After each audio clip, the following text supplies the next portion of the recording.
want you to take a second and think about the role your favorite aunt has played in your life. It's likely been amazing to have her in your corner. In many Indigenous cultures, aunties play a very special role and touch the lives of many.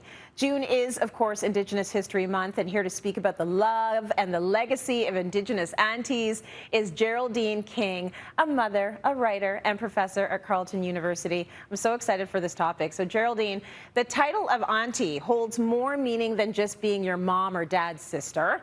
How would you describe what or who an auntie is and why they're important? Well, first, I think we have to connect it back to like families that, have come before us. So an auntie's role is almost ancestral. It's something that's sacred, it's filled with honor, there's responsibility, and it's not always connected by blood. It is in terms of maybe those close blood relations, but really in Indigenous kinship, we're drawing those roles and responsibilities from how ancestors told us to behave, how the land around us tells us to behave and care for one another. And all of those roles and responsibilities are imbued in what we would consider an auntie figure. So I had an Auntie Lane and an Auntie Joan growing up, and they were both white women, and I was convinced they were my blood aunts. Like there's just no difference. Like they are my aunties, right?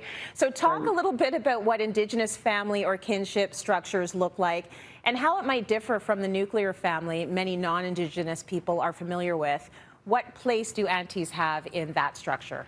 Well, they have a very safe, secure, intimate place. I think that we have to draw upon the fact that these kinships are very intimate. They're about closeness with one another, not necessarily about blood, right? And this nuclear structure, we have to recognize that that was actually developed in a sociological and religious sense to tear families apart, to keep things private, to keep family life private, as opposed to like an intimate, public, communal sense of what it means to be family, right? So for us, aunties could also be our two-spirit relatives. They could be people that didn't necessarily fall into line with what would be considered, as you mentioned previously, our mom's brother, our mom's sister, or our dad's sister. Absolutely. Okay, with the 60s scoop, Indigenous families were split up, which resulted in a loss of identity and culture for so many survivors and their children. What role do Indigenous aunties play in helping people reconnect to their culture? Mm-hmm. Well, they're integral to resurgence, right? And the resurgence of our culture. And again, sort of harkening back to this idea of the nuclear family as a systemic, as a system to tear Indigenous families apart. Of course, we know about Indian residential schools, 60 scoop, millennium scoop, and all of these strategies that were intended to keep us apart that disempowers us, that makes us more vulnerable, makes us more likely to be victimized and victims of violence. So aunties in this structure are like the nucleus of that regeneration of kinship, I feel. This links back to the fact that many Indigenous communities were matriarchal before colonization. So can you talk about females being the ones to pass on traditional knowledge?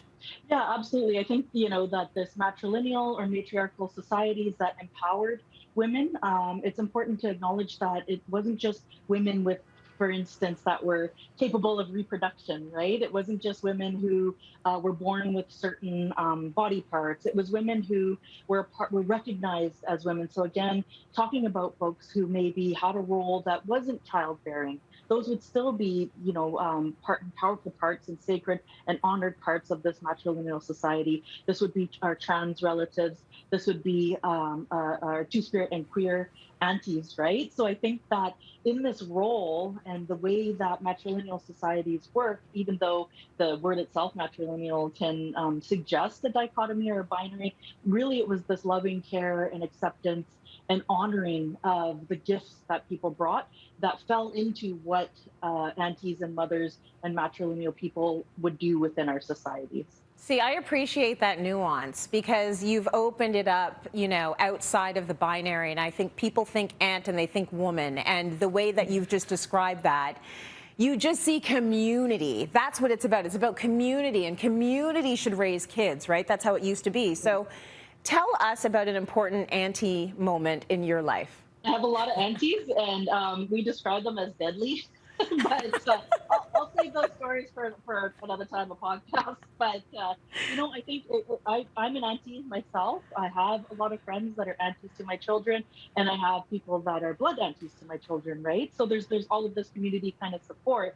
But I think something that really struck me was that at the end of one course, I had this brilliant Mohawk student who just graduated from Queen's Law School, yay.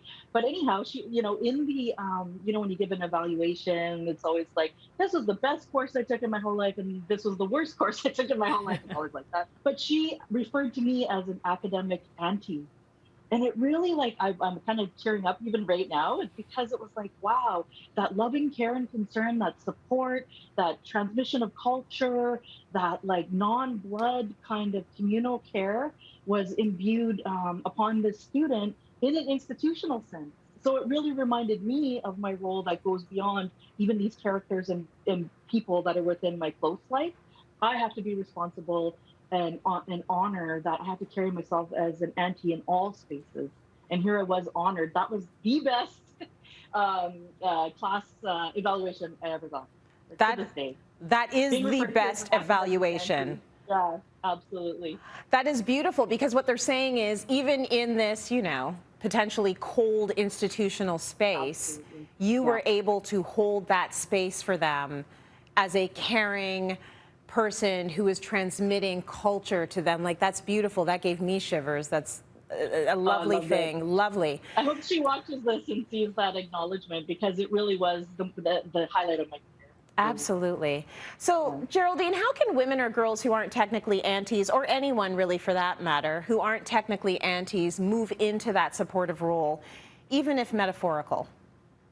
Right. I think that, it's up to us as, like, I guess, the elder aunties or the more progressed aunties to really role model that. I know myself as, somebody who's been developing into this caring, supportive, whatever an auntie looks like role. I really had to rely upon witnessing what other people were doing.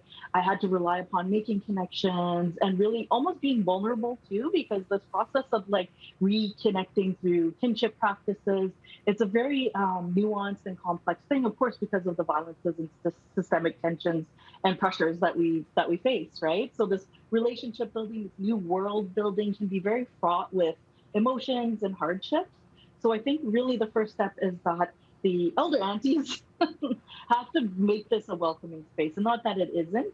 And then that can kind of, I feel, encourage our aunties in training to like start to seek out those spaces and just really enact those kinship practices that our ancestors hold dear and our ancestors protected, and in some cases died for. What a beautiful thing. Thank you so much for sharing this insight with us today, Geraldine. So good. We appreciate you.